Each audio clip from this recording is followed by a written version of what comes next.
Replacement. Call them We made today this attempt at last week and nearly crashed YouTube itself. 847-336-3400. Be sure to tune in next Saturday from 8 a.m. Yeah, until we have to 11 for get new more stuff, solid but home for improvement YouTube, information and a few laughs. If a question comes to mind during the week, send an email to Ron at mightyhouse.net. Listen next Saturday for the answer. Well, I'm glad This I could drag has you been kicking and screaming Mighty into the House. future. Your basement is your safe place. At least that's what they say Into during severe in the storms. recent past, Hi, right? I'm Roy Spencer, owner and president of Permaseal. Yeah. The weather warning alerts on TV, radio, and now even smartphones tell you to go to your basement because it is the safest place in your home. Well, hopefully your safe place is also a dry place. If not, and you're tired of living with a wet basement and want the best value, call 800-421-SEAL to schedule your free professional inspection. Other contractors may offer a quick fix, but there's a great disparity in the quality of repair methods, warranties, and pricing for waterproofing products and services. For over 35 years, your friends and neighbors have counted on Permaseal for expert advice, permanent repairs, and transferable warranties at a fair price. Call Permaseal today at 800-421-SEAL for your free inspection. Permaseal has earned an A+ rating from the BBB, and we're your local experts. Beauty. That's 800-421-SEAL or visit permaseal.net. We found a mouse in a bottle of your beer, eh? And we heard that if that happens, you can take it to the brewery and get free beer. This is a store, not a brewery. Now get out of here, or I'll put you in a bottle. Jeez, he's angry, eh? Let's go. Hey, look, up that road is the Santorum, and that way is the brewery. Take me to the brewery. No way, I'm taking you to the loony bin. No way. That is one of the greatest, like, unsung movies of all time. Strange Brew? Yeah. Bob and Doug McKenzie, Take me to the brewery. No way, I'm taking you to the loony bin. No way, take me to the brewery, eh? One of my favorite lines in movie history. Gee, you're real nice. If I didn't have puke breath, I'd kiss you.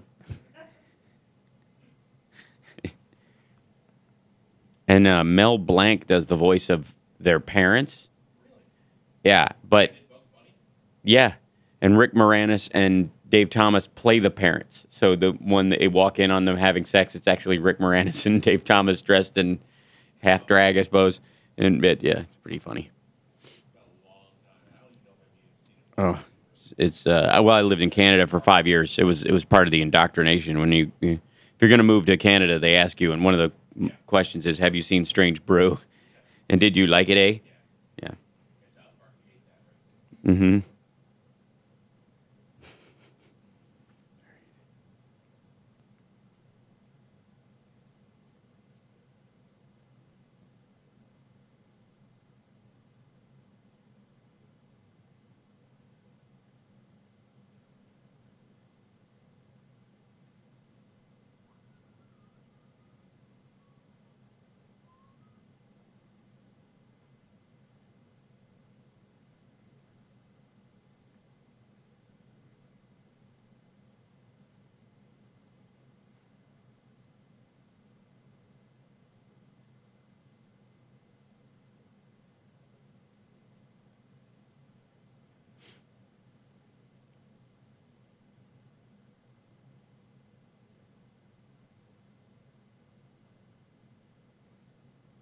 I wonder if you stood outside a clinic where there were the protesters, now that they don't have buffer zones, if you just stood out there in a one-man band outfit, just playing music really loudly, just if it was a violation of if they tried to shut you down for making too much noise, it was a violation of your First Amendment rights.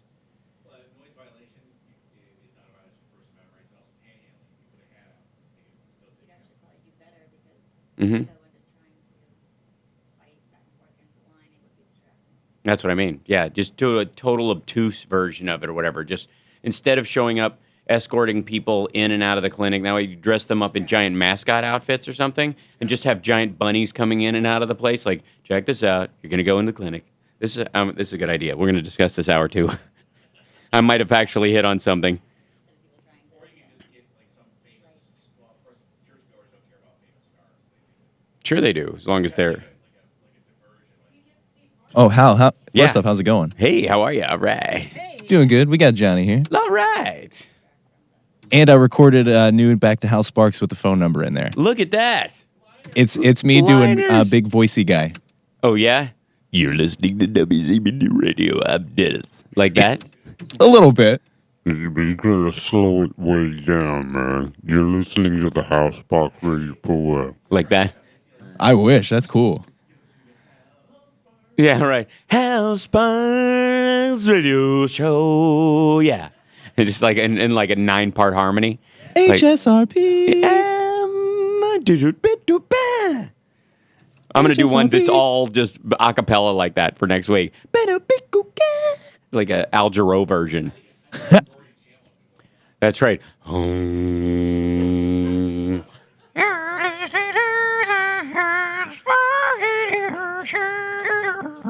We're going to go on the air by accident. People are going to hear all this. Oh, dude, we're rolling. We're on the air good. now. We're on the air now. Excellent. You had to hear it.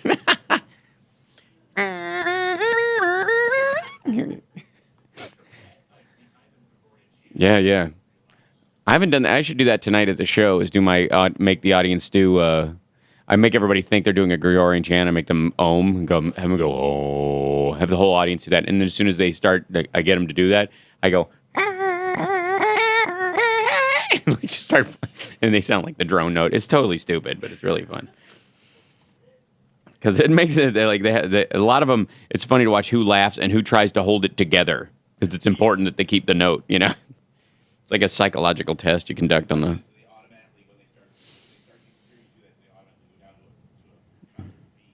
Mm-hmm. Right. Just all these. What the heck?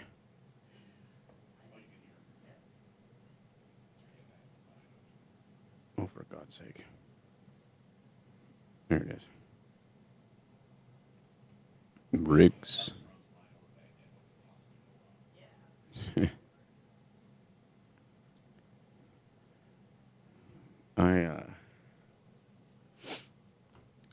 I still think the biggest problem when we'll talk about it. I'm about to start. I can't get too carried away.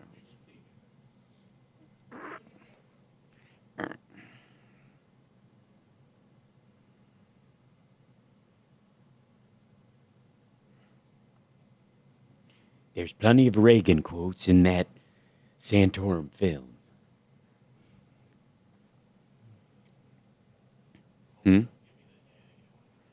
12 worst 4 best American presidents based on how many live. I have come here to chew bubblegum and kick ass. And I'm all out of bubblegum. Things are going to start happening to me now. Live exclusively for WCPT AM and FM in Chicago and streaming worldwide at chicagosprogressivetalk.com. Standing up and speaking out, here's Hal Sparks. All right, you primitive screwheads, listen up. To do the vibes. Greetings, my friends, patriots, lovers of democracy, truth, and justice. Oh, I'm sorry. I'm accidentally reading the Tom Hartman lead-in to his show because I am broadcasting live this week from Tom Hartman's studio once again in our nation's capital, which for the time being is still Washington, D.C., although there are efforts to move it to some weird county in Texas or Tennessee, I suppose. The studio or the Capitol? The Capitol. The Gadsden flag crowd think that, that we need to relocate that there's got to be 2 capitals, kind of a Beijing, Nanjing kind of thing, which if you're familiar with the Chinese language means North Capital and South Capital. But by the way, hi, Johnny. Hey. How are you? We were sorely missed last week. I sorely miss you guys. Work is no fun. I understand. So, anyways, I'm here in the Capitol, and I actually got to go to the Pentagon yesterday. Did a tour of the Pentagon. Bought a nice Pentagon T-shirt, so the next time I run into Alex Jones, I can be wearing it just to freak him out. And I got we went to the Aerospace Museum. My girlfriend and I went down there and walked around and looked at the Apollo-Soyuz linkage that happened, and I believe it was 1973, was it? Something along those lines? Or we actually, the Americans and the Russians in the basically the beginning, the tipping point of the Cold War, right about the time we were accidentally dropping bombs not only on ourselves but each other's territories. We attempted our first kind of space linkage, got all the way to space with each of our capsules and realized the adapters were wrong, which is kind of like leaving the house with the wrong, like, oh no, my phone's lightning and I brought my micro USB. I'm screwed, except in space, right? And so they actually had to use this 10-foot adapter tube that they brought on, that they kind of fashioned out of, like, you know, spaghetti and junk or whatever. Maybe if the cold of space will harden our roast beef in a tube or something. Spaghetti and junk. They just literally fashioned a tube so that they could shake hands for the big photo op. You know, at the height of, by the way, when we hated each other. And for the next couple of decades, we would nearly bomb each other to smithereens, which would make one think that you could actually, you know, look at the United States and the fact that we are actually currently in a tacit allied position with Iran and Syria currently against ISIS, and look for kind of a bright ray of hope in that. Now, that's not, although there's a certain amount of religious zealotry going on in that conflict. It's a little bit, there's a little lack of, there's too much hubris involved in actually pretending like you don't have a similar issue here in our own country. You look at Iraq, and you've got the northern ruled by the Kurds, the government currently run by the Shia, the Sunnis being the outed party that used to be the secular government that kind of kept them all at bay, now basically being the party running ISIS and the ISIL, and then God knows what's going on in the south. It's a bunch of feudal lords running around trying to pretend who's the bigger Taliban ally. It's a peculiar thing. It's 3 countries or 3 territories stitched together by the French and British a long time ago, still trying to pretend it's a country. Now, look at it from our perspective, and it's easy to react to it exactly as such. There's religious sectarianism. There are certainly belief systems, both geopolitically and from a war footing that these different tribes come from. From our perspective as Americans looking on it, it looks like a wreck over there. And it's curious, though, to take that same kind of perspective and, say, go to England or France or the Netherlands, God forbid, and look at the United States and our southern-northern separatism these days without, in many ways, a similar kind of curious distance. You know, this idea that just seems like what a strange way to live your life. Now, we are blissfully not having to deal with improvised explosive devices and the like from our domestic terrorist types. Right. What we do get from them is single shoot-ups. They walk into places and they gun people down. Famously, the Holocaust Museum over here, or the sovereign citizen who opened fire on the San Francisco police on his way to blow up an organization for putting out a tape that was supposedly indoctrinating children, right? But was actually a video on just not against hyper-consumerism, against just buying a bunch of Chinese crap you don't need and throwing it away immediately. But that was viewed as anti-capital and therefore anti-freedom and therefore anti-America.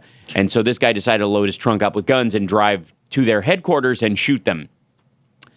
Because reason is for fools, yes, I suppose. Okay, so in this separation that seems to be growing more and more stark, and groups like the Southern Poverty Law Center and other groups that monitor kind of right-wing watch, for example, taking a look at the Bundy crowd and these like the 2 shooters in Vegas who were kicked out of the Bundy crowd during that whole standoff situation, not because they disagreed with what they were talking about, but because they were felons and they were worried that would actually hurt the movement. That this guy had gone to jail on a felony and they just didn't want him around. It didn't stop them from having that sniper dude up on the on the overpass getting ready to shoot a cop. That was fine. That guy prepping to shoot a law enforcement officer, that's fine. But the other guy was a felon, so they had to have him go because they wanted it to look like, and it's the same reason they were talking about pushing women to the front of the line so that they would be innocent victims, and then that would help spawn the movement, sort of the Charles Mansoning of their whole thing. If we started an artificial riot/war, we'll have a good excuse to, to attack, which is, by the way, exactly what they, the Alex Jones types always are convinced that's what the government's trying to do. That's why everything is a false flag. If you listen to Alex Jones, right? So that false flag thing freaks me out. It's, you can say that about anything. Right. Well, that's the unfortunate part because, historically, there have been false flags. And if you call everything a false flag, then you deny the fact that some of them are used with great effect, and your ability to pay attention and dissect things based on their merits falls apart because you just sound like a tinfoil hat maniac, which is what Alex Jones is. By the way, a very wealthy tinfoil hat maniac who sells freedom seeds, which just sounds so creepy and 70s. Freedom seeds. Like it just sounds like an ad in the back of Penthouse. It's gross. Anyways, so the issue we have, and we're going to deal with this second hour specifically because of something that the Supreme Court ruled on last week, and specifically where free speech and your own right to privacy begins and ends. Because they had two curious rulings about that. One about buffer zones and one about whether or not the cops can look at your phone. Those both came down? Yeah, both of them were this week, and both of them were nearly divergent. It's fascinating. And I think I know why they went the way they did on both of them. Here's a hint. I think Scalia's wife is one of the people who stands out on the sidewalk and bugs people as they try to go to clinics. And the other one is that I think none of them want anybody to look at their phones and see whose phone numbers they actually have in them because it would kind of make it a little difficult to be taken seriously as a judge. But I think to quote Bill O'Reilly, Trixie has a number. Whoa! Anyways, so here's the thing, though. In this, when we come back, I'm going to play, remember Rick Santorum? If you don't, Google Santorum during the break. Oh, did I say Google Santorum? Don't Google Santorum. Google Rick Santorum. Just do yourself that. Add the Rick part, because if you just Google Santorum on its own, it's bad for everybody. It's just wrong. Yeah. Just as. Thank you, Dan Savage. Yeah, man. So Rick Santorum went on Brian Fisher's radio show. And for those of you that know, Brian Fisher, in case you're not aware, is a Jesus-hating Christian who has his own radio show where he basically uses select cuts of the Bible to bludgeon the innocents among us in humanity who harm no one, while defending people who I guess love cluster bombing. This is who Brian Fisher is. Brian Fisher is an evil human being who uses the tools of goodness as a shiv. He basically, if God were to give Brian Fisher a toothbrush and a bottle of water, he would use them with a lighter to make a makeshift knife so that he could stab truth in the belly during recess out in the yard. That is the prison of life he lives in. Brian Fisher. It still sounds pretty gray to me. You'll have to. Yeah, I know I'm sounding like a fence sitter when it comes to Brian Fisher, but he is a genuinely awful person. And so are basically anyone who goes on his show who agrees with him even tacitly. Because to some degree, Rick Santorum vacillates between being a goofball, innocent, kind of brightly colored Bill Cosby sweater-wearing Christian who looks like a Homer Simpson's neighbor, and a very media-savvy cretin who manipulates people's fears from a religious standpoint to gain votes and control more than his fair share of the electoral pie when it comes to GOP primaries and the like. He's been doing this and by the way, he's going to run for president again next time. There's no such thing as a 3-time loser in the Rick Santorum world. When we come back, we're again going to discuss both the right's difficulty in understanding consent and their inability to understand a right versus a social privilege.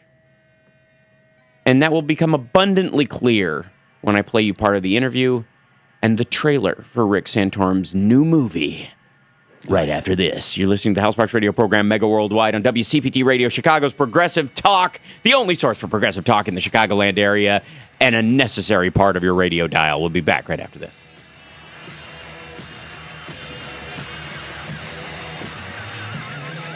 Huh?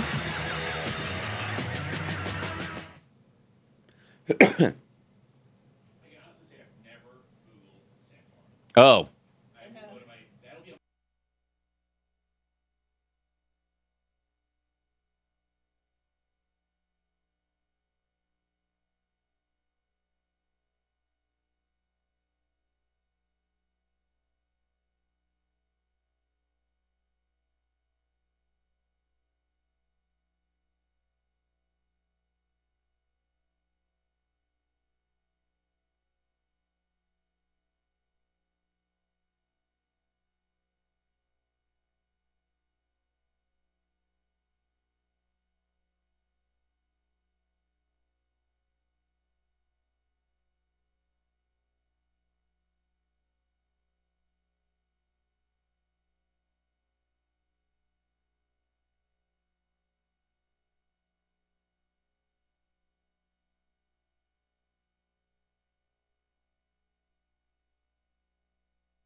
Dennis, that new liner sounds so macho. I love it. Doesn't it? Hey, thanks, man. It's good. 773. That's his falsetto. Yeah, it is. It's true. Yeah. That's as high as he can go. Yeah, it's as high as it gets. Oh, yeah. He's downright Barry White. Like, Yeah. I'm glad he raises his vocal tone when he's on the show and he's able to speak to us. And because otherwise, it's just a low rumble. You don't even hear words. Just You just sort of feel Dennis it. is ordering It's like in lunch. Jurassic Park, you just see like water, Right, water just rippling ripples in your the glass. Right, yeah. The concussion. I have no idea what you're talking about.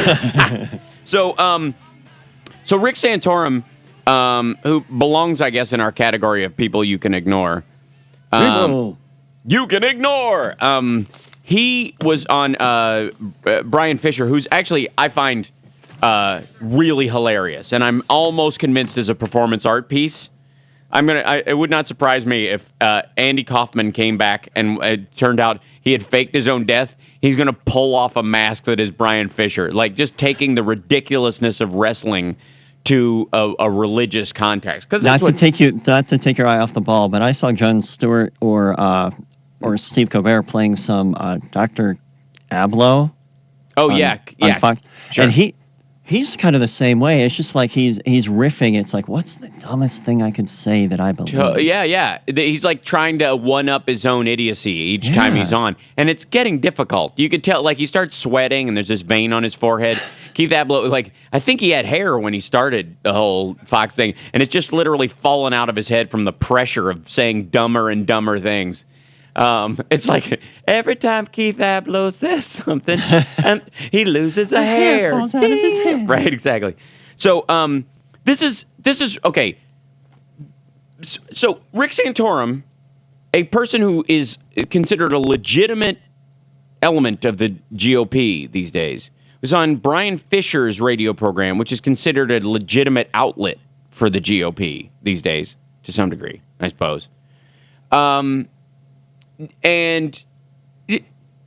Just listen to the way he addresses the issue of, if you have a business, you have to abide by the same non-discrimination practices that everybody else has to. This is his take on that. And listen all the way to the end. This is amazing. You see situations with bakers and florists and photographers who are now being forced to either provide services for same-sex weddings, or get fined, lose their business. In the case of Colorado, there was a Colorado case just recently where someone had to go to re-education camp, if you will. And the amazing thing is, in Colorado, gay marriage isn't even legal. One of my most eerie quotes that I use when I talk about this issue is from a Catholic cardinal in Chicago, who's a rather mild-mannered man who has said a few years ago during the Obamacare debate, after it had passed, he said, I expect to die in my bed. I expect my successor to die in prison. I expect his successor to die a martyr. Okay. First of all, there's no such thing as a mild-mannered person who in giving an example about health insurance reform, says, I expect to die in my bed. I expect my successor to die in prison. I expect his successor to die a martyr. That he believes that the third generation of Catholic cardinal from him is going to be murdered in defense of his hatred of 35 million people being able to have access to health insurance when they didn't before. Not the public option, not government health care, not free health care for everybody, not even that. This guy, based on the Affordable Care Act, thinks that this guy's going to get gunned down like he's in Tiananmen Square 3 generations from now. There's no such thing as a mild-mannered cardinal who believes something like that. That's the very definition of not being mild-mannered. A mild-mannered wouldn't go, I believe in the teachings of Jesus Christ, and I have faith that the Lord's plan will play out, and I will innocently and forgiving, every transgression against me, follow in his word. With all due respect, wouldn't a mild-mannered cardinal turn into like a super bishop? Right. Maybe that's what happens. Like maybe he's the Clark Kent of Chicago He's Cardinals. Got to be wearing glasses. Right, and then he pulls open his gown, and there's a bigger gown underneath with much brighter colors and gems on him, and a bunch of suppressed works of literature. It's like that he stands on Dancing with the Stars, when they're doing the sexy salsa thing, and then they tear off their dress, and now there's a sexier salsa thing exactly. That. They kick it into high gear. Yeah, so, they could bring that. No, take that really 8 to pious. a 10. So, in all honesty, this is, and even Santorum says, one of the eerier quotes I use in my. So that means he's got several eerie quotes that he throws to. Sexy salsa. Yeah. Is there another kind, really? So, in particular, Rick. Who that? Who's that speaking? Robbie from Mighty House came barging in and started saying sexy salsa. Oh, well, that makes sense, because that's what they do, is they just kind of barge in on the show. Yeah. Thanks very much. Don't let the door hit you where the good Lord split you. We love your show, but please don't enter my rant. So, anyways, the essence of it is that Rick Santorum, as a representative of the Christian wing of the Christian wing of the Christian right in the GOP, is speaking to a man who is intending to be emblematic of the Christian voice of media in the form of Brian Fisher of Men. And the conclusion that they are coming to is that not only is by being told by getting a letter in the mail that says, guess what? You, like every other business, have to abide by the non-discrimination rules that we make for everyone. By doing that, you compete evenly with every other business in the area. That's part of the reason why, how capitalism kind of works when you have a decently regulated capital. It's like if I had a coffee shop and I was allowed to kill your customers and you had a coffee shop, it would kind of be unfair. So kind of we have a rule where neither one of us can kill each other's customers. That kind of, it's an extreme example, clearly, but we're talking in terms of extreme examples because It's strong policy, though. it is. I think so. I think an important one. Lay it down for for coffee shops all across the country.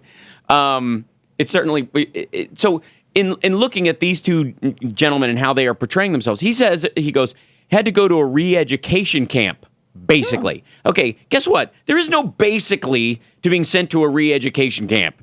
Ask anybody who was in a Japanese internment camp during World War II, or people who were sent to concentration camps, or people who actually during the Cultural Revolution in China, or in the Soviet Revolution in Russia, where their government turned over, where people were genuinely sent to re-education camps. Ask those people if being criticized on Huffington Post is the same thing. If that Rick Santorum legitimately believes, or at least is selling the idea, which is, I think, closer to the truth, that he legitimately believes that criticism of him and his ridiculous ideas is exactly the same. And by the way, you having to abide by the same rules as every other business in your neighborhood is the same thing as being sent to a camp with barbed wire and at the barrel of a gun being made to read a little red book. He thinks that's the same thing. And he basically thinks you're dumb enough to actually believe that. That's essentially the sales pitch of it. And by the way, why was he on Brian Fisher's show? Why? Why was he on Brian Fisher's show? He's really going to run again? Yeah, that's not, by the way, why he was on Brian Fisher's show. Oh, no. See, he was on Brian Fisher's show because he was on a media blitz for his particular audience to sell a new product, because that's what you do. Movie? It's a new movie. Oh boy, is it a new movie! I have is to. Is it going to be like that Mariah Carey movie where you just watch it? Glitter or whatever? Glitz. Yeah, I think it was Glitter. Where what was Mariah Carey's movie? Glitter. Yeah. And it's like it'll win like Razzies. Yeah, if they're lucky. It's by the way, the movie is called One Generation Away: The Erosion of Religious Liberty. Now, that's my cross between Optimus Prime and Dennis. That's not bad. That's my voice. Thinking back, that really did sound a lot like Optimus Prime. Now back to the House Parks radio program. There you go. One generation away: the erosion of religious liberty. So this is. All right, I'm going to go get the script to the new Transformers movie, and one of you has to pull out a Mark Wahlberg impression. Right. Yeah, Mark Wahlberg. Say hi to your mother for me. Right. When we come back. It's called Wahlburgers. Yeah, Wahlburgers. When we come back, we're going to play the trailer for Rick Santorum's movie, One Generation Away. Yay. And we got 3 calls. And it's got, excellent. P.S. It has excellent, sped up, higher pitched Reagan quotes in it. Ooh. Yeah, they needed to get them in there quick. They didn't have much time, so they raised the pitch. Well, you'll hear them. We'll be back right after this. It's the House Parks Radio program, Mega Worldwide. We'll be taking your calls, too, after the break. 773-763-9278.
Quad 773-763-9278.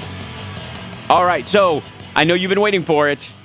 I'm very excited. Now, I might have to talk you through some of the visuals. Okay. In this, my computer broke. I turned it on just now, and it's giving me the. I don't know if there's a Mac version of this, but Windows just sort of a blue screen comes up and it says, "Your PC needs to be repaired."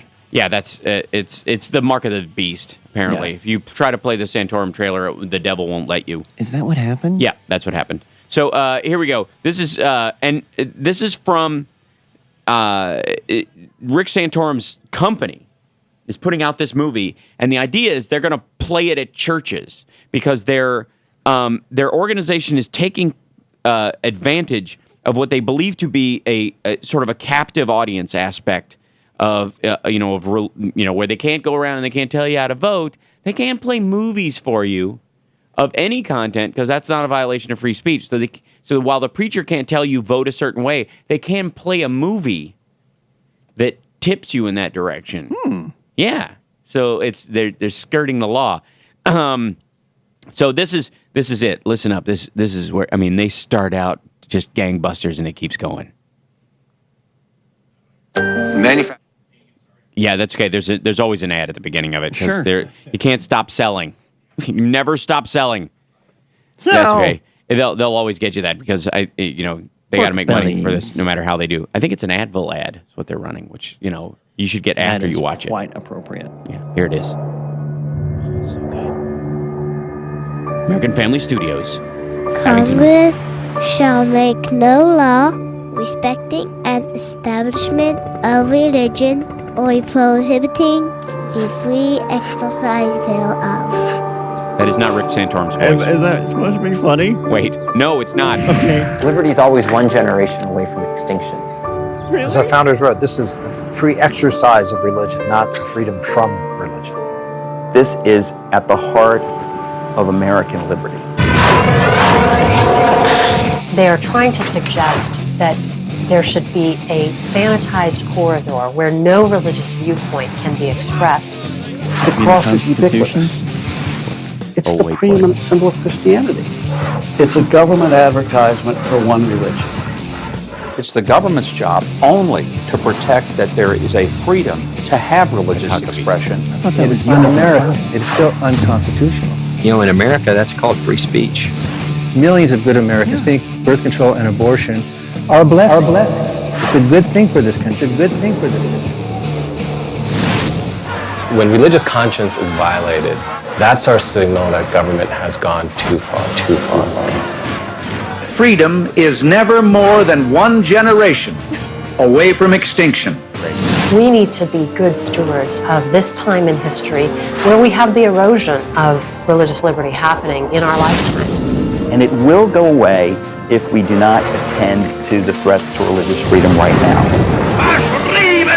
Bonhoeffer knows that it's possible to wake up the German church, but they don't wake up. It's time to stop talking about Dietrich Bonhoeffer and start being willing to be him. And if you and I don't do this, then you and I may well spend our sunset years telling our children and our children's children what it once was like in America when men were free. Okay, so what you don't get to see during that whole ad, besides the Nazi footage that they throw in about 1 minute and 41 seconds in, where they're just, and you hear, ach, it goes so dark so fast. It's so funny. But during the entire ad, there's that little girl who supposedly is voicing, the Congress shall not, the little baby voice at the beginning. Okay. During the whole thing, she's walking through a field of wheat. Very Americana. And she's... Did you say wheat or weed? Wheat. Okay, yeah, okay. right.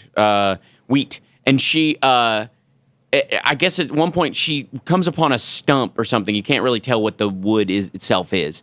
And she touches it, and then you cut it back and forth to all this other footage. And there are these two guys sawing at something, okay? And what they're sawing ultimately is a giant cross that's in the middle of this field. They're sawing it down. And it's two guys in suits. And the interesting thing is I suppose they're supposed to represent FBI agents or government, like IRS agents or something like that, because they're very men in black. They have white shirts. And never mind the fact they could be read as, capitalists and people, usury lenders who the Bible rails against, but they're not. This is meant to be governed.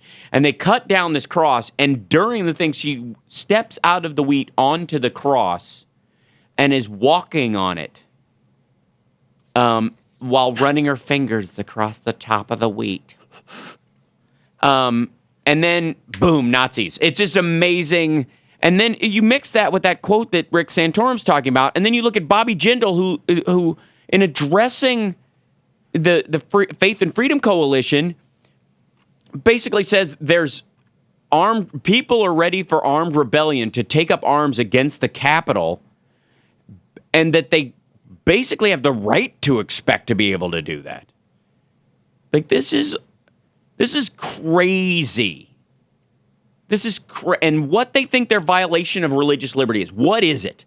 What's the thing that they think they're being denied? That's what kills me. Protect religious freedom. There is, what they want, what it sounds like they want. And I hate just saying they, but okay, I'll say people with those bumper stickers on. Right. What they want is their religious beliefs entrenched in policy. Yeah, they want the re-education camps. That's the exact opposite of religious freedom. What is a re-education camp but that a government-forced organization that you have to go to where you're taught a specific doctrine?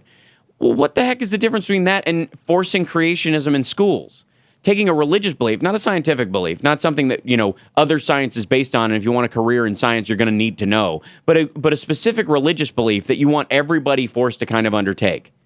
And you want to, bully other religions out of existence by just saying, well, there's just more Christians around here, so everybody needs to pray our prayer. Is really what's going on. Let's take some of our calls. 773-763-9278. I don't want to get too far down the lane. Right on. Yeah, we've got Steve from the Gold Coast. Cool. Hey, Steve, welcome to the show. Yes, I wanted to make a couple of points, if I might. I think you raised an interesting issue in that you discussed where these radical beliefs come from and why there's a significant percentage of the people on the right that actually hold these, not just right-wing, but far right-wing and extremist views in some cases. And the fact is that we have become balkanized in terms of our media in this country. And you can find, someone out there who thinks that Fox is a liberal outlet because they have found someone else who is going to tell them that because that's how much further right they are than Fox. And in so doing, you find this legitimacy because once someone is prepared to tell you exactly why, your life is terrible, why this country is in decline, and who is exactly to blame. And unfortunately, we don't have, such as we had in the 1960s, when people like Ayn Rand were held up and Barry Goldwater and so forth. We didn't have the William F. Buckleys. I'm not a fan of William F. Buckley, but I will give credit where credit is due. And that he was someone who stood up and said, wait. This nonsensical racist attitude that the right has adopted is absurd. It is not a part of the right that I support. Barry Goldwater is an extremist. All of these things, confronting those people on his side of the political aisle. And unfortunately, we don't have enough people in this country who are conservatives, and common sense conservatives, I believe, who are ready to confront the nuts, such as you referred to, and the Alex Jones of the world and the Glenn Becks. Sure. I think the problem is that there doesn't seem to be, when you do come to, let's say, the balanced viewpoint of it, and who's got the weight to show up on the Sunday shows and actually can earn that space, they are either essentially Republicans who've kind of turned on the organization, who are now, like Steve Schmidt, who's on MSNBC, who just realized he's surrounded by crazy people and is still a believer in Republican principles, but is no longer really a tacit member of the party and is certainly not taken seriously as a member. And then you have the John McCains of the world, who are establishment Republicans who, unfortunately, while they may not go down this crazy anti-abortion, anti-choice road that the Rick Santorums go down, they can't wait to strafe bomb someplace. That they end up being, it's literally, these days, it seems to be a division of three. The neocons, the libertarians, and the Tea Partiers. And these three groups, there's certain overlap that they're okay with, tacit agreement in certain areas, but there are huge divisions that they will not step in the direction of between them that's causing a lot of the business like we're seeing in Mississippi, the Thad Cochran, primary runoff and all that kind of stuff. We're seeing all that happen because when you do have what would be considered an old-fashioned stable Republican who's still around, they do carry with them that PNAC, by the way, we need to knock down Syria, Iran, Iraq. We need to allow Israel to do a tacit nuclear strike. They carry with them that baggage. And you make an important point in that there are overlapping elements in terms of their perspectives. And one of them obviously is, obviously, our current black president can't be right about anything. Right. So we all agree on that and a number of other things. But I do think that there is a division in that there are those who honestly believe, as you have pointed out, any moment be prepared to grab your gun because the next American Revolution / Civil War is coming. And these people believe this. And unfortunately, there's an entire cohort of people out there on talk radio, some on the internet as well and so forth, who are catering to these people where there was no intellectual underpinning. Hey, man, there was no authoritative figure 15 years ago who was willing to support this kind of nonsense. It was really fringe, not idiocy, where you'd have to go to some isolated campground in Idaho to find some moron speaking to you, right. On or become part of a Michigan militia. Right, exactly. Yeah, absolutely. So I'll tell you why, because it's a deep-pocketed fear. We have to take a break. It's a deep-pocketed fear, and these people will give their last nickel. And it is a fear line that has been exploited by television preachers for a very long time. And it is now political actors who are now acting on these people. It's the same people who will scare grandma into sending a check in to get a prayer for her sciatica from Pat Robertson. They're now turning it into a political arm. And it's because they realize the money is there. They're going to bleed them dry because they owe them nothing. It's not like they want to keep them alive for a long time. Look at what they keep trying to do to Social Security. We'll be back right after this with more of your calls. 773-763-9278. It's the Housemarks radio program, Mega Worldwide.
763-763-9278.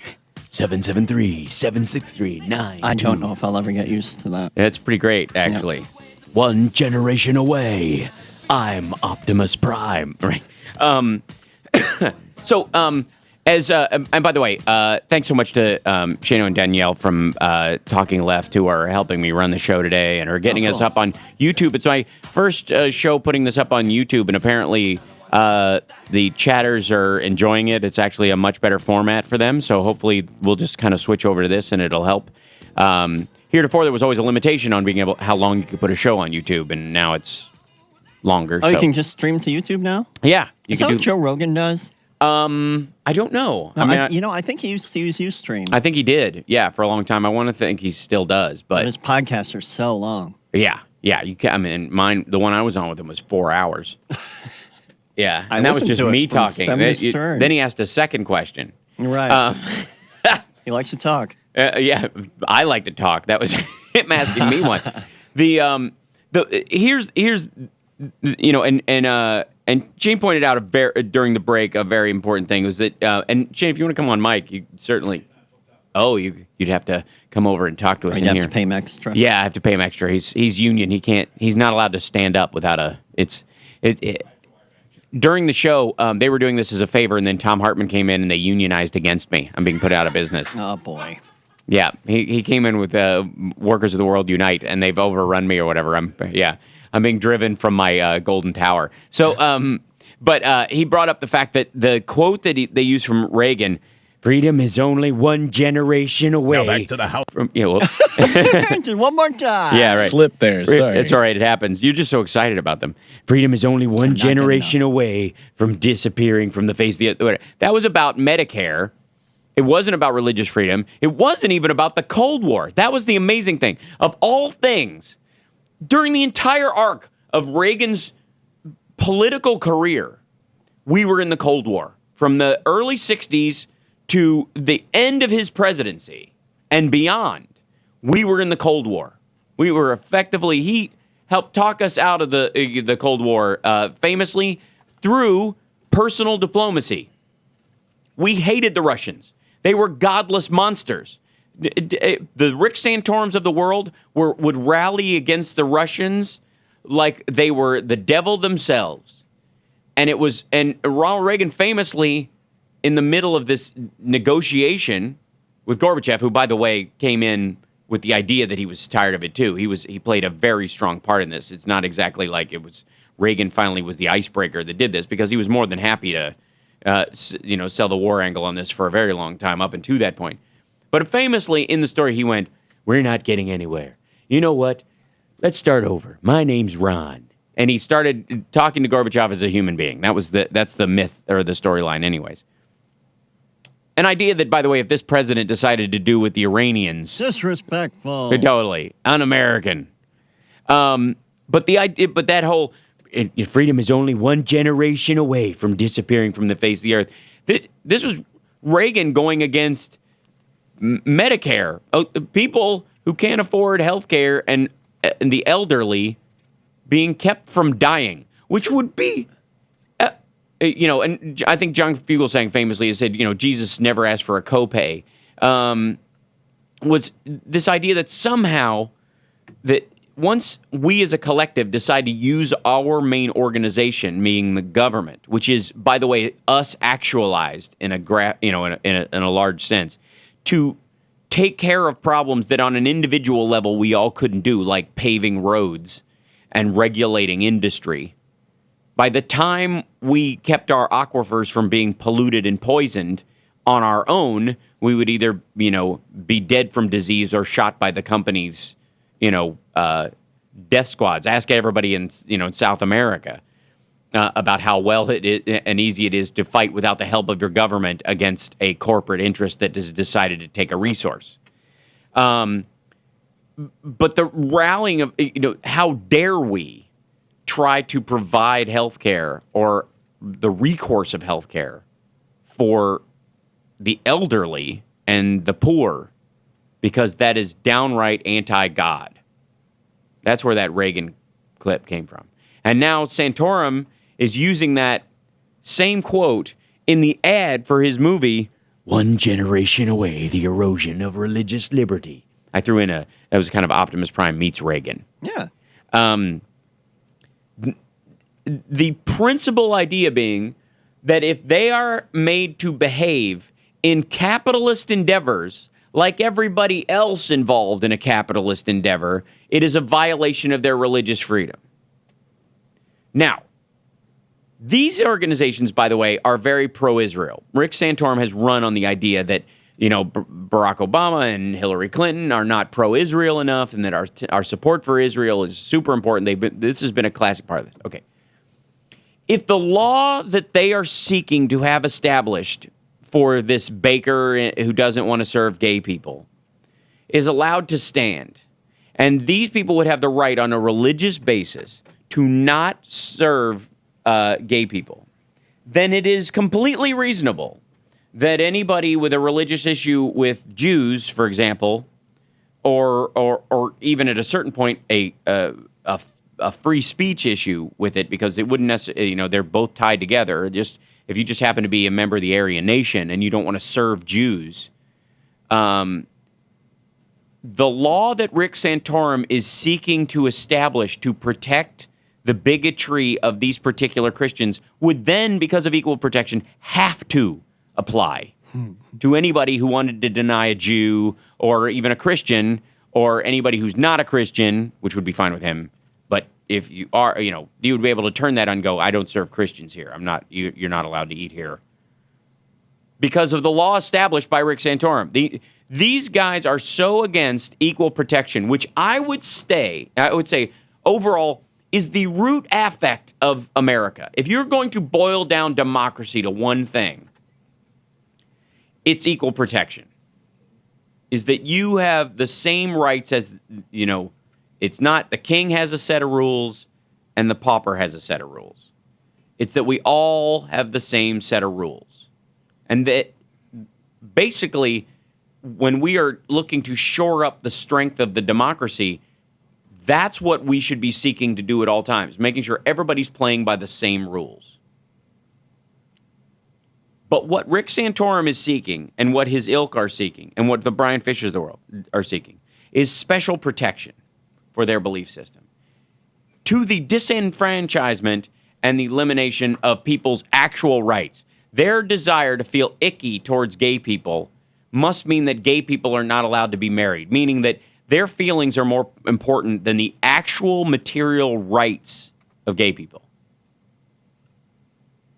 Now, the Supreme Court has ruled this week on buffer zones and their unconstitutionality, of buffer zones. By the way, from behind a buffer zone, the Supreme Court gets a buffer zone. These people get to go unmolested to and from their places of work by specific adjunct, that's just the craziest part. As does every member of Congress. If they, I think there's a space where if they're walking on the main sidewalk, but if then the state grounds are going, they have special protections because of their own safety as a member of Congress. The president, famously during the Bush years, they were setting up these free speech pens. That was perfectly fine. That the Supreme Court has yet to rule is unconstitutional. Did they? Yeah, they ruled it was constitutional, specifically. Yeah, to have a free speech zone where you're boxed in if you have a problem with the president, but if a person needs to go get a medical treatment that they have decided they need, you have the right to interfere with them right up to the very door of the establishment. You don't deserve the same special. We're going to talk about that when we come back. And at the same time, how they at the same time said that they believe that your phone is your phone, and the government needs special permission to look inside it, which is a pretty good thing. Yeah. Curious. Wonder what their motivation for that would be. Mm-hmm. Trixie has a number. Whoa! All right, we'll be back right after this.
Sparks radio program, mega worldwide. I've had people walk out of me before, but not when I was being so charming. Video streaming at halsparks.com. Oh, I don't care for you or for the putrid sludge you're troweling out. Damn puss-faced little pimpstick. True progressive talk. Might be a good time for you guys to give up. Welcome back to the House Sparks Radio program, Mega Worldwide, where we still stand by the statement that Brian Fisher is an awful person selling something horrible to a bunch of people based on the bastardization of a loving thought. And in the context of that, make no mistake, there is a lot of money and a lot of power to be garnered from that particular behavior. It's been used forever. Traveling honky-tonk preachers used it to go town to town, eating for free and sleeping with the locals for decades, telling stories of how the devil used to control their life, and now they've found the straight and narrow. Watch Steve Martin's Leap of Faith. There's that methodology, that thought form, that idea has, quite frankly, it's the same thing. It didn't actually, nothing's really changed in the context of it. It's just gotten more, it's gotten cleaner, it's got more monetized. It's been McDonald's, you know what I mean? Like, it used to be grilled hamburgers, some guy rolls up to town, he's dragging behind him a grill. He's got stuff. He sells it by the side of the road. He's got his own thing. And then he finally settles down. Then he gets a system. Then he hires some people. Then those people get, a little better. And then a dome falls over the town. Right.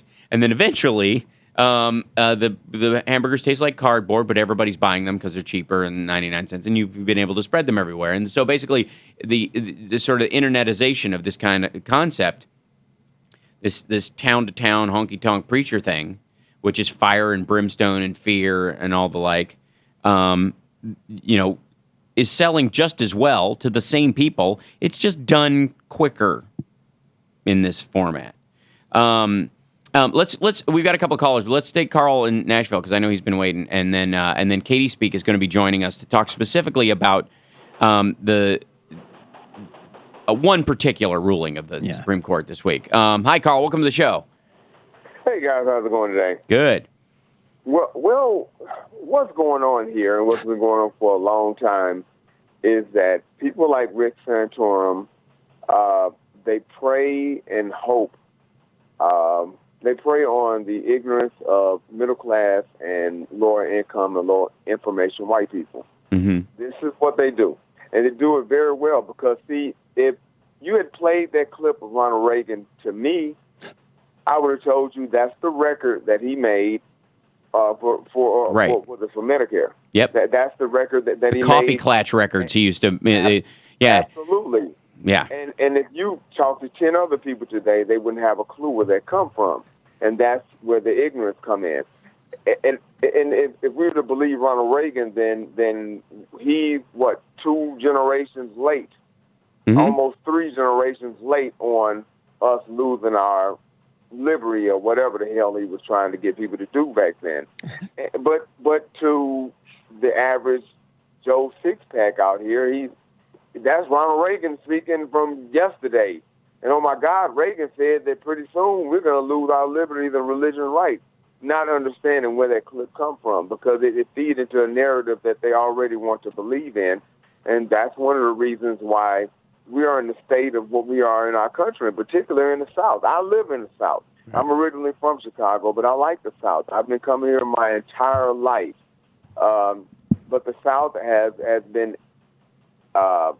used and abused by right-wing, evangelical hypocrites and Republicans. They've been using them for years to vote against their own self-interest, and they keep doing it. It's damn annoying. I'm wondering when these people are going to realize. I thought that, in 2008, when their 401ks turned into 201ks overnight, I thought that they would wake up then, but, they just said, no, let's blame the black guy now.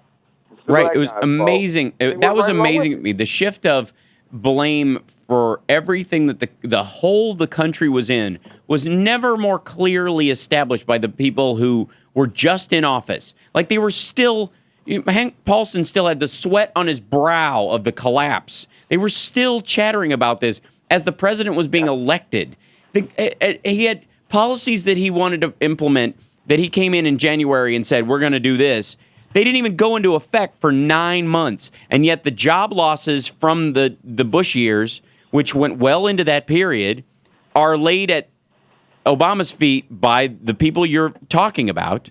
And he doesn't get any credit. Can you imagine if Mitt Romney was the president? No, excuse me, let's go back. John McCain was the president when the stock market doubled. The stock market is almost at 17,000, and no one seems to give a care. Right. No one cares that the stock market is breaking a record, it seems like, every day.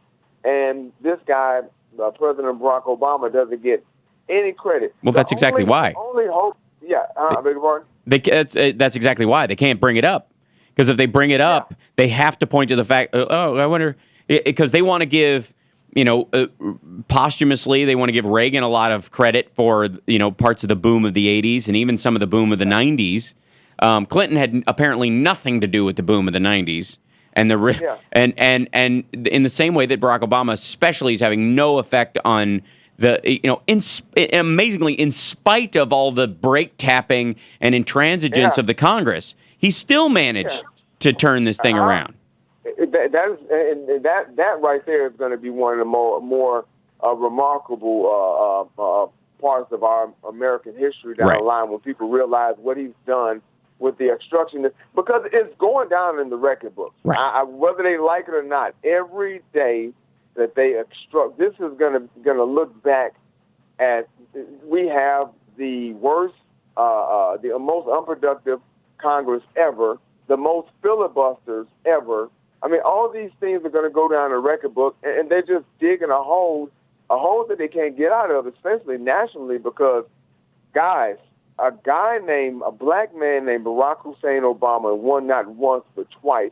What the hell they think they're going to do when they have to go up against a white Democrat? And it's going to be a blowout even worse than what they've been getting the last couple of presidential elections. And I don't know that they realize that they just look like racist local officials standing on schoolhouse steps stopping people from going in. Like, historically, they're completely in line with that group of people. They absolutely do, man. I mean, every time they open their mouth, every time they do. A guy asked me once, why is Republicans perceived to be racist? And I told him, stop doing racist things, you won't be perceived as racist. Right. It helps a lot. Good weekend, guys. Yeah, thank you so much for calling in. Let's go to Katie Speaker. She's been holding on the line right now, and then she can help me effectively tease our next segment, because we're going to talk about the Supreme Court's amazing scotoma mentally of and welcome to the show, Katie. How are you?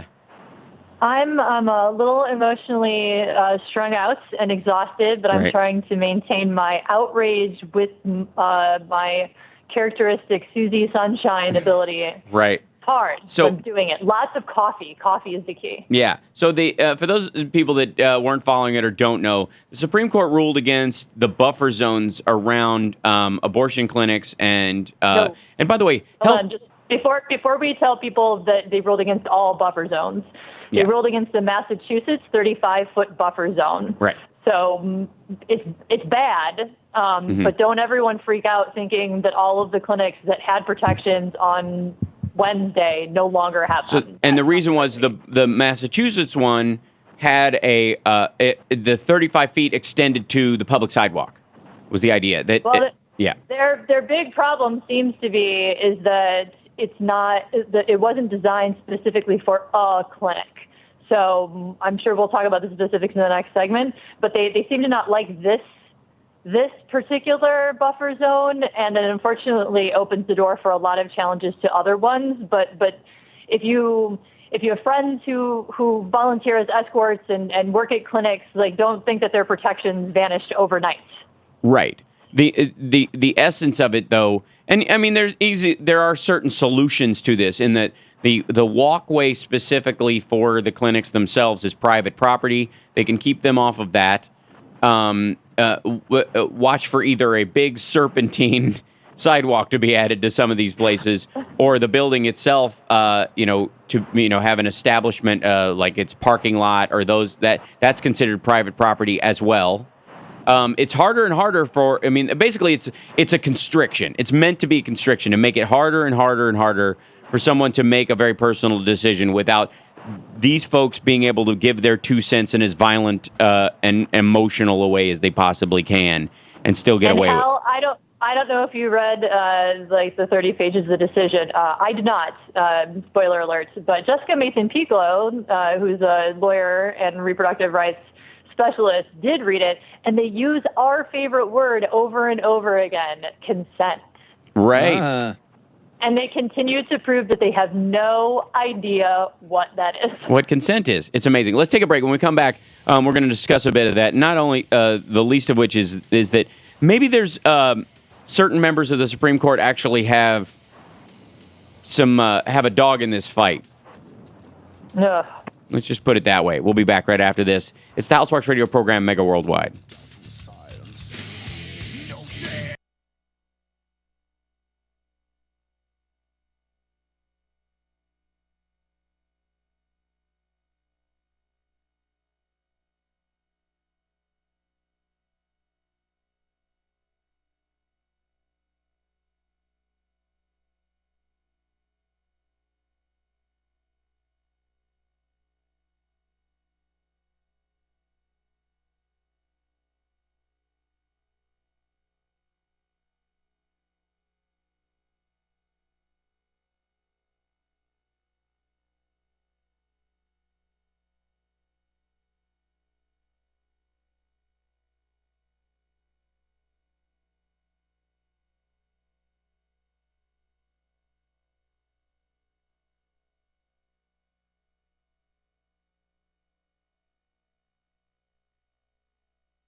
Now back to the Houseparks Radio program, Mega Worldwide, 773-763-9278. So the court case in particular is McCullen versus Coakley, and it specifically dealt with a 35-foot buffer zone surrounding a woman's reproductive health care facility in Massachusetts. Mike Mark Rienzi, on behalf of the anti-abortion activists who are challenging the state's law, argued that being made to stand outside of a buffer zone inhibits his client's opportunity to speak with patients, and therefore is a violation of their First Amendment right to free speech. And here's the thing. Justice Roberts, who wrote the decision, so our presiding man in the black robe who makes the decisions on not just deciding votes and things, but he's also the one who decides which cases come before the court primarily. So this is very important that he wrote this decision. And this wasn't just for one facility in Massachusetts. The reason that they struck it down is because it covered all of the facilities in Massachusetts. And it did so because people were murdered in the 90s. Several people, not one person, not two people, a few people. A security guard, a doctor, a clinic escort were all murdered at Massachusetts facilities. And so the state thought that they would do what we've been doing since the beginning of this country, and they would balance our First Amendment right to free speech with public safety. Mm-hmm. And they decided that 35 feet, so basically the length of a couple of Escalades, would be suitable to keep people back where they could still speak. And if you don't think you can exercise your free speech from 35 feet away, you've never stood in a line for like a Disney movie listening to children scream. Mm-hmm. It's not that very far. In fact, a gentleman wrote a really great piece in Time this week about when his wife terminated a pregnancy in the 90s at a Massachusetts clinic. They'd wanted the baby, and they discovered at the 16-week checkup that you can read the piece. I tweeted it out. It's relatively graphic, which is important. He describes the baby wasn't viable. It wasn't going to live. But because his wife's health wasn't in immediate danger, the hospital scheduled her termination for 2 weeks out. And she couldn't walk around for 2 weeks knowing what was happening. It was beyond stressful. They wanted to have children. And he says, when we pulled into the parking lot and got out of the car, the saddest day of our lives got exponentially worse. 2 women 35 feet away were standing across the street holding signs, screaming things like, "Don't do it, and you're killing your unborn baby." I mean, can you imagine? Mm-hmm. What he's saying in the piece is 35 feet, he could hear them. Their First Amendment rights weren't infringed upon. What was infringed upon is the thing that Justice Roberts seems to not like. In Picola's piece, she says basically that buffer zones work, so they've got to go. He wants people to be able to be up in your space. He says that sidewalks are like the last bastion of, like the public square idea, right? As though we're all out there exercising, our political action. And I talked about this with Brad Friedman, who spends all of his time talking about voting rights. And I said, polling places have buffer zones. And it's not that I'm advocating to be harassed on my way into a polling place, but arguably that is at least a public demonstration of my democratic duty, right? It's a political act. Right. My visiting my doctor is a personal act. And the Supreme Court has decided that public act should be protected from my hearing other people's free speech.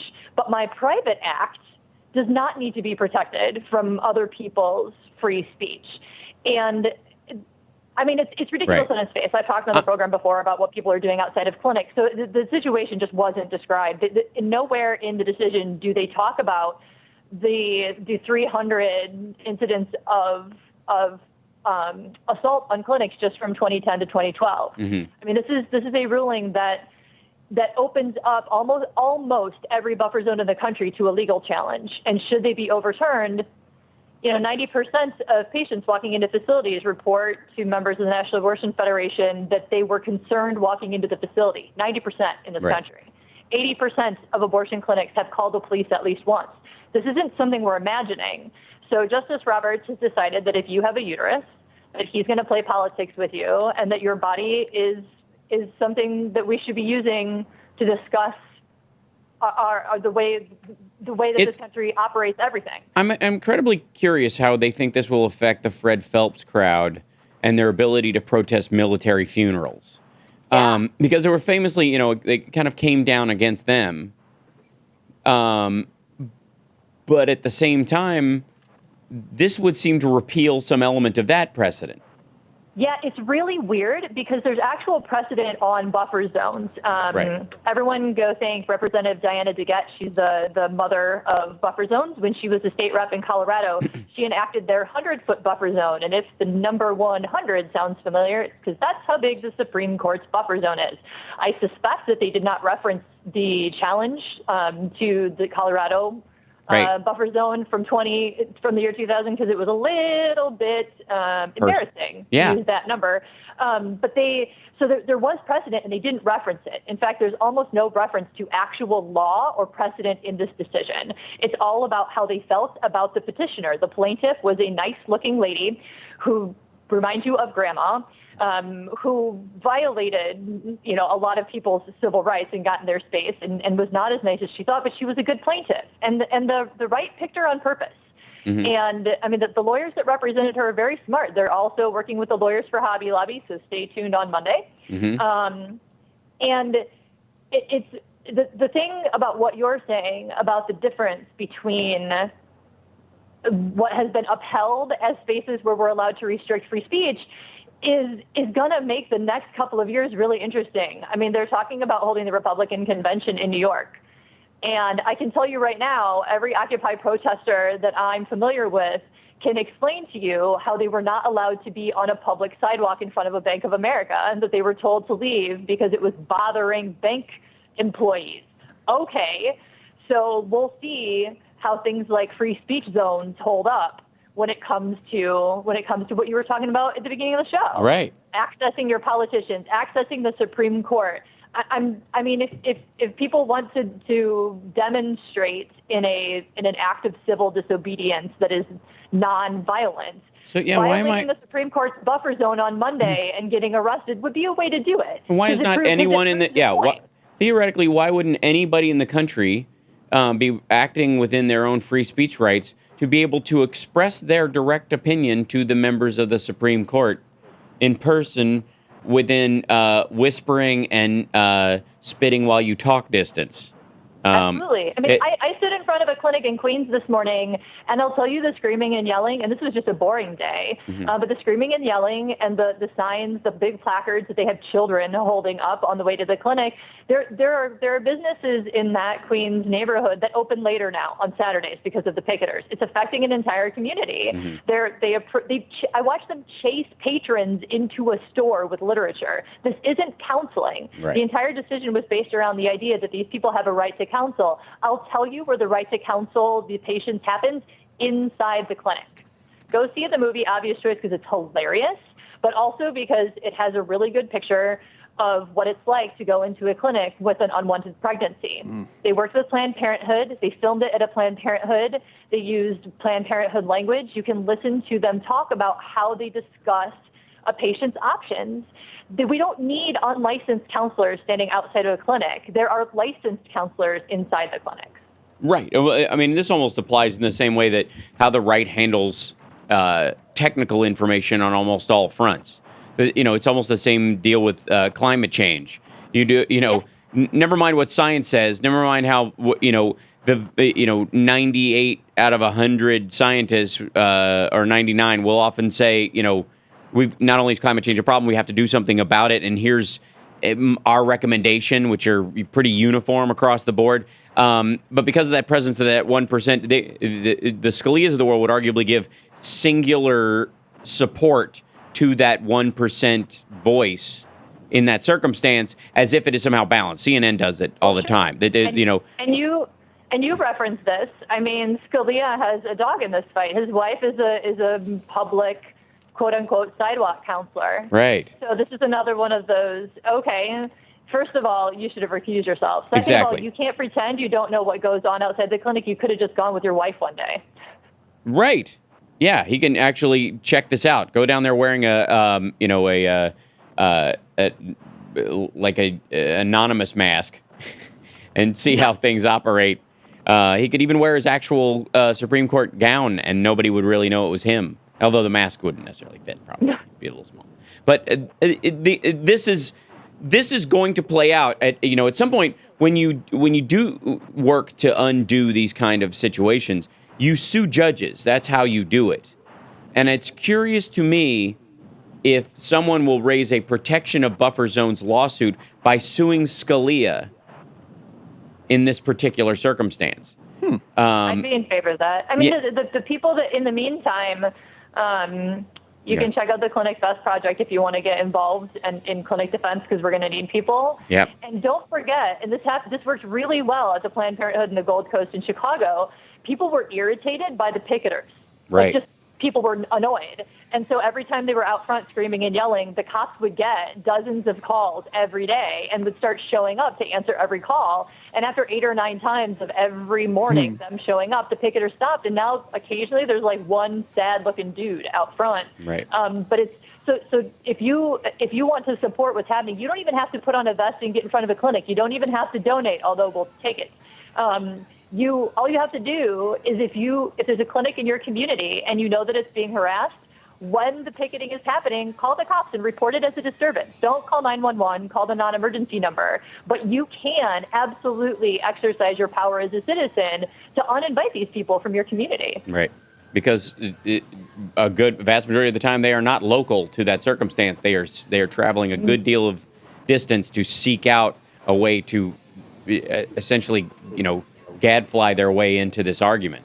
Thank you so much, Katie, for joining us. Katie _speak on Twitter, and of course, katiespeak.com. We will post a link to the organization just so people, if they do want to get involved, they can on my Twitter at Hal Sparks, and we'll obviously be continuing to follow how the courts deal with these particular issues. And right now, it's ostrich time as far as I'm concerned. Unfortunately, thanks so much. We'll be back right after this. It's the Hal Sparks Radio program, Mega Worldwide.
The House Parks radio program, Mega Worldwide, 773-763-9278.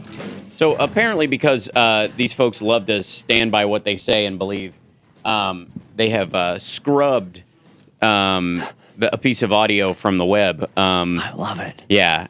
It's hard to find. By the way, I found a lovely quote, like a bit about Keith Abloh, your favorite Fox commentator. You can pretty much just, if he's exhaling, something cuckoo is coming out. Yeah, his thing is he's a little suspicious that the World Cup is World right Cup, now. Yeah, people are crazy about the World Cup. Yeah, because that's what I saw at Colbert. Do you have that?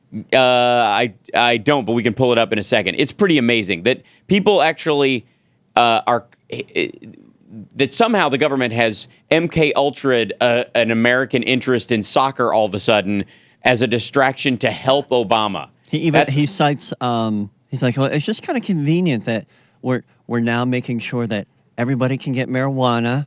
And we're increasing the amount of entertainment available. I don't know. It's just kind of convenient. Yeah. It's so in keeping with that, and these lovely people at the Faith and Freedom Coalitions and stuff, where the religious believers get together to talk as Jesus-y as they possibly can. Jesus-y? Bobby Jindal. We don't have we can't find it?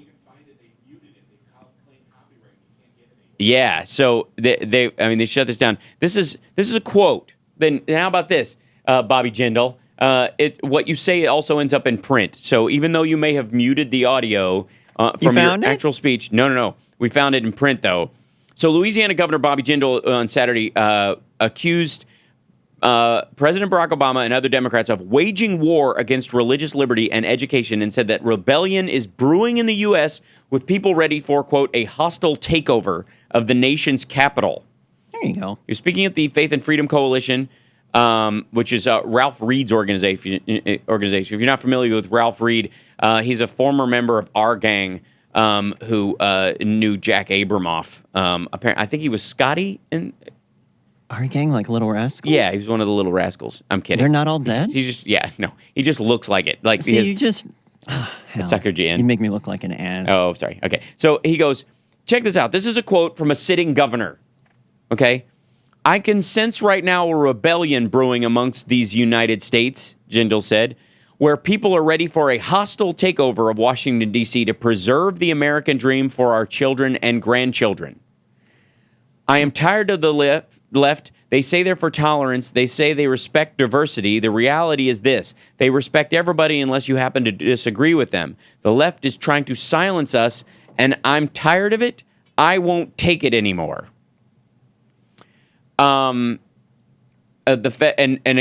also, in dealing with Common Core, he says the federal government has no role, no right, and no place dictating standards in our local schools across these 50 states of the United States of America. Okay. It just it continues unabated. Are we witnessing this? This is stunning. Are we witnessing right now the most radically, extremely liberal, ideological president of our entire lifetime right here in the United States of America, or are we witnessing the most incompetent president of the United States of America in the history of our lifetimes? It's a difficult question. I've thought long and hard about it, and here's the only answer I've come up with. I'm going to quote Secretary Clinton. What difference does it make? Oh, my God. Yeah. I don't like either answer, quite frankly. Mm-hmm. So... those are my choices? Yeah. So we've got the radically, extremely liberal, ideological president of our lifetime. This is the... or the most incompetent president in the history of our lifetimes. Lifetimes. It's curious that he pluralizes that. In case anybody lives longer or shorter than he, I suppose. I got 2 or 3 ahead of me. Yeah, right. I didn't realize you were a cat, but that makes sense because you have them. I do. This is the amazing thing, though. You have a sitting governor saying that it's essentially... It'd be one thing to say, I can sense right now that there's rebellion brewing in the United States. People are ready for a hostile takeover of Washington, D.C. And then you usually follow that kind of a statement up with, violence is not the answer, but we do have an important bone to pick with this administration and blah, blah, blah. There's that little caveat you usually throw in, even when you're trying to gin up anger around these kind of things. But he doesn't. He skips right past that to to preserve the American dream for our children and grandchildren, as if it's somehow the duty of these maniacs at the Faith and Freedom Coalition, which, by the way, are two divergent words insofar as they're dealing with Christianity. There's not a whole lot of freedom in biblical behavior. No. You know what I mean? There's free will, but it's usually used in the context of, well, you have free will, but if you use it, you're going to hell. Yep. That's it, you know. Heretic. Right, exactly. It's the freedom aspect of it is in many ways in complete contrast to the faith aspect of it that they're also selling, which is why it kind of falls into this watery libertarian tricorn hat, you know, Tea Party nonsense. This Gadsden flag, we're just as at home with the Bundys and the Vegas shooters as we are with the teachings of Christ as we understand them. And I don't understand how you hold those two thoughts in the same head at the same time. Him saying that there is a silent war on religious liberty being fought in the U.S., a country that he said was built on that liberty, and saying, you know, he's tired of the left saying that they're for tolerance, that they respect diversity, but the reality is they respect everybody unless you happen to disagree with them. I don't have a problem with you disagreeing with me. Let's just say that outright. I'm pretty much as progressive as liberal as need be, as possible. And I don't have a problem with disagreement. I have a problem with when you try to limit the rights of other human beings with your religious belief. Right. That's it. We're not talking about a physical act that infringes on your personal freedom either. We're not talking about blocking your car when you're trying to drive to church. We're not talking about stealing your goods. We're not talking about limiting the length of your life based on our beliefs about how you should live. As a matter of fact, regardless of what you do or what you believe, Michelle Obama is trying to make you live longer, and you hate her for it. Her suggestions about how to live fit right up there with, Oprah to some degree. And just, how about not poisoning yourself? How about exercising? Eat less, move more. It's not a bad idea. And yet her mere suggestion of it, they act as if it is somehow part of a re-education camp. They act as if the suggestion of New health... World Order of not shoving poison in your body. Right, Agenda 21. Wasn't Bush kind of a health guy? Well, yeah, he exercised... Well... He ran his knees until they didn't work anymore. Then he did biking. Yeah, right. And he used to clear brush all the time. Hey, brush clearing, the got calories plenty you of burn. sleep. We know I that. added brush clearing into one of my Lose It apps, and it's a very high rate of burn. Is it? Oh, that's that's good. I didn't realize that, but it makes sense. It is. It's all core. Yeah, that's true. You're always lifting stuff. You're turning. Lifting, you got to. Very But I good. tell you, use your legs. And by the way, when George Bush did these things, tried to live by example, they never even brought it up. No. They don't sense the hypocrisy. It kills me. Not at all. And as a matter of fact, they're hostile to the very nature of what are normally kind of just baseline behaviors. Just like normal social interaction. And that goes to their belief that somebody should be able to walk unmolested to a medical establishment. That they're... And that's where I go to the Brian Fishers and the Rick Santorum of the world. They're not only awful people who don't believe a single word of what they purport to believe. And not just because they seem to ignore its affect in the world, but in their own behavior as well. Yeah.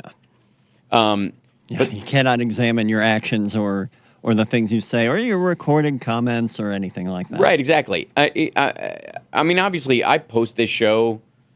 You can listen to it again. You can go through it, and if you have an issue with something I've said, I will either clarify it or apologize if I bring you down. Yeah, exactly. But I don't view your criticism as a violation of my First Amendment rights. As a matter of fact, I thought you had freedom of speech. That person didn't like it. Yeah. Well, apparently, freedom of speech is freedom from criticism. Yeah, that's what they want.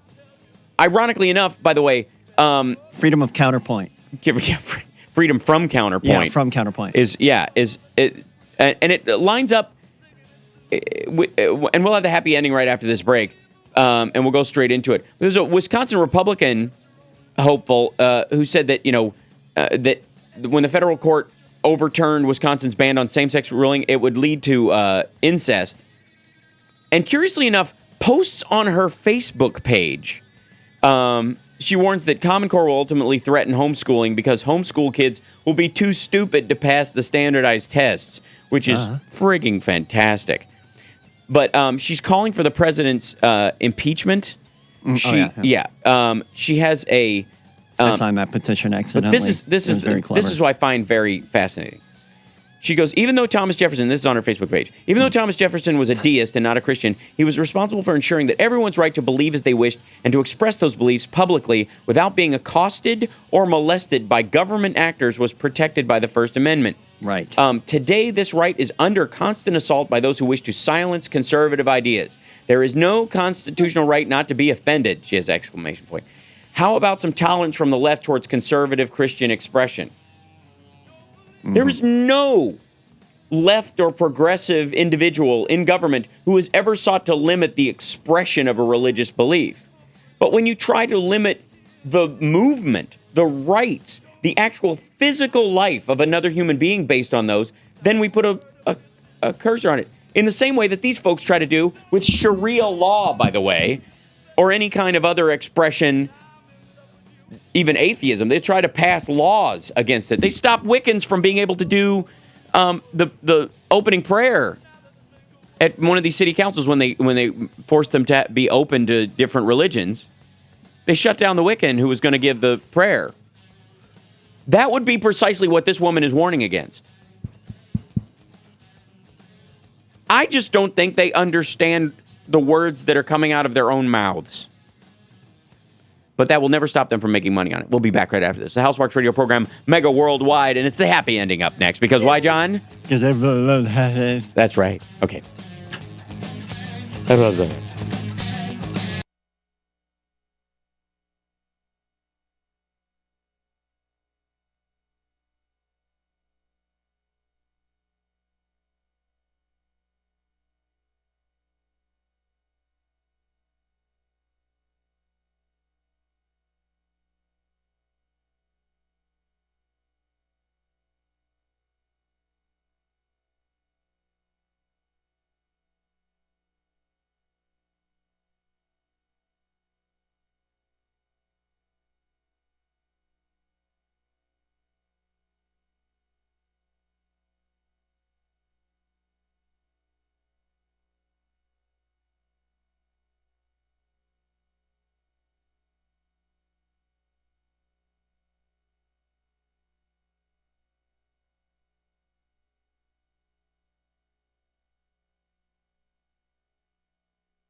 It's happy ending time. I was born to love you. I was born to lick your face. I was born to rub you.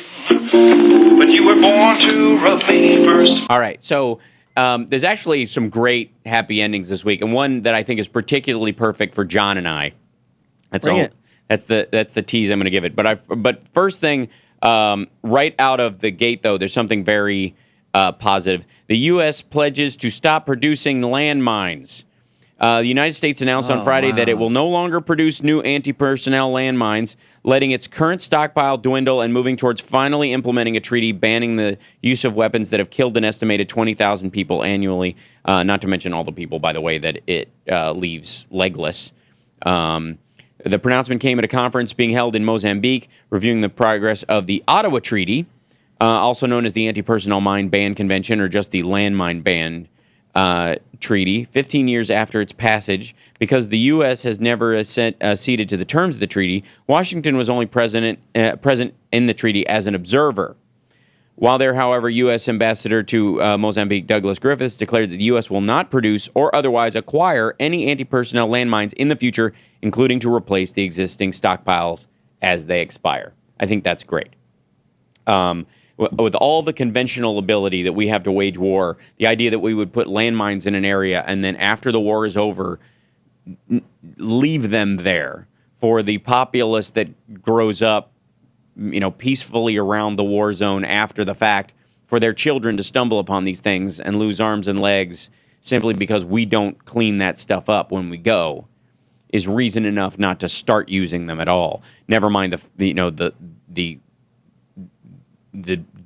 just the nature of using a kind of weapon like that to begin with. So that's a very positive step. So this one kind of relates to mine. I'm going to tell this one, and then Johnny, do you and Dennis have them? We do. Okay, cool. So I'm going to tell one, and then you're going to my last one relates to them. So I'm going to divide them up. This one is Missouri town discovers that people don't like vacationing around people openly carrying firearms. It turns out that people don't find it particularly relaxing to be surrounded by strangers carrying guns. So the Lake Ozark, Missouri Board of Aldermen voted last week to ban gun owners from openly carrying firearms, even if they have a concealed carry permit, because they were afraid that armed individuals would chase away tourists. This is a quote from the alderman.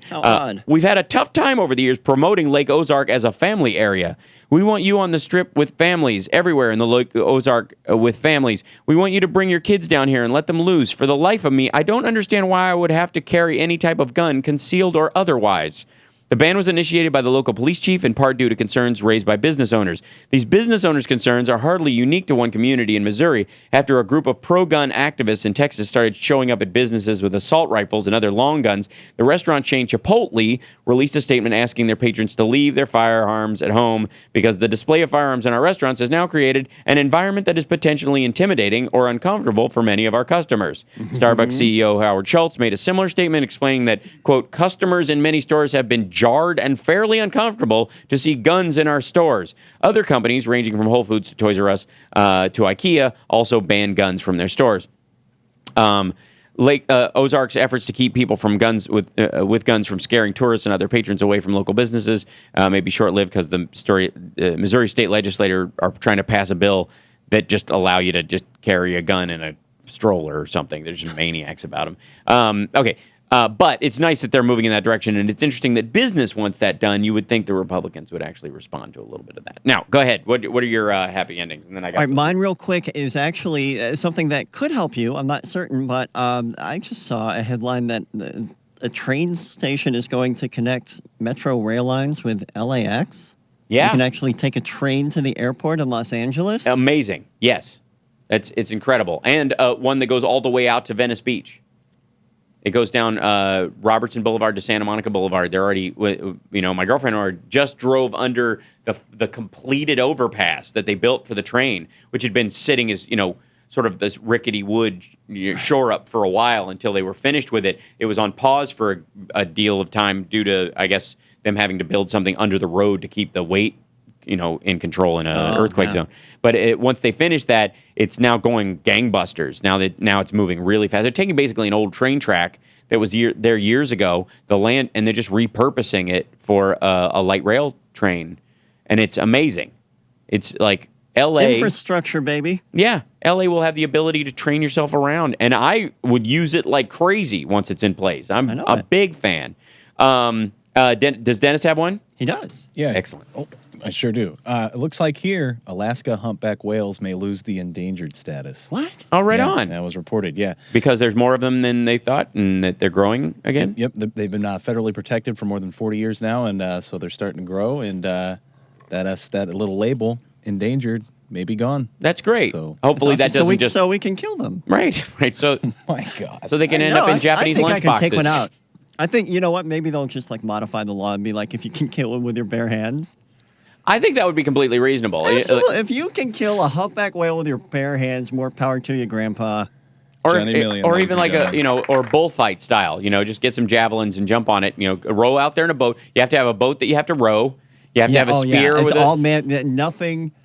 There modern. can be no machinery. None involved. of this, firing a giant harpoon hook, mid-century war stuff. No, you got to jump on its back and, ride it like some sort of bizarre Thor fantasy that you might have. How do you know about my bizarre Thor fantasy? Everybody knows. It's on your Facebook page. Johnny Million and Convoy.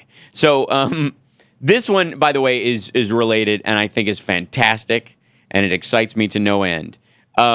Texas music lovers mock gun enthusiasts with open carry guitar rally. They're calling it the Don't Shred on Me. Music lovers plan to exercise their right to openly carry guitars at a July 4th rally in Texas. This is my sense of humor, said event organizer Barry Kuda, a musician who's played for years around Austin. I have a larger following than I'd like because I'm just the local yokel. But the idea is, Kuda suggested the rally on Facebook as a lighthearted response to gun rights activists openly carrying firearms around Texas and elsewhere, photographing themselves inside national retail and restaurant chains to suggest corporate endorsement. I'm not anti-gun at all, the musician told KTVT-TV. I'm a fifth-generation Texas veteran. I have guns, but I leave them at home. You have rights. You just don't have to express them all the time in people's faces. Kuda's fans, friends, and followers shared his idea on social media, and supporters have offered to sell T-shirts and other items to promote the July 4th open carry guitar rally. You should be able to carry your guitar in public without fear of retribution. That's what we're here for. America and Les Paul made America. The loosely organized event will, of course, feature live music. Organizers said its location at the Continental Avenue Bridge Park will be close to restaurants and bars if participants get hungry or thirsty. One participant hopes to make a video of guitar enthusiasts playing the Star-Spangled Banner in the key of E as Jimi Hendrix played it in his famous performance of the national anthem at Woodstock on small battery-powered amplifiers. Oh, that's nice. Yeah. It beats the heck out of it. What did they do that with one time? That Smoke on the Water or the big giant jam of smoke. Oh my gosh. But I just think Don't Shred on Me is hilarious. Oh yeah. And we are complete supporters of it. We will give everybody information on it next week if they decide to make a pilgrimage to Austin. Thank you, Johnny Million. Thank you, Dennis. Thank you all our callers. Thanks for Katie for calling in. Thanks to Shane and Danielle for from Talking Left. You guys are amazing. Thank you again for your help. And thanks to Tom Hartman for letting me stink up his space. It's the Housemarks Radio program, Mega Worldwide. We'll see you next week.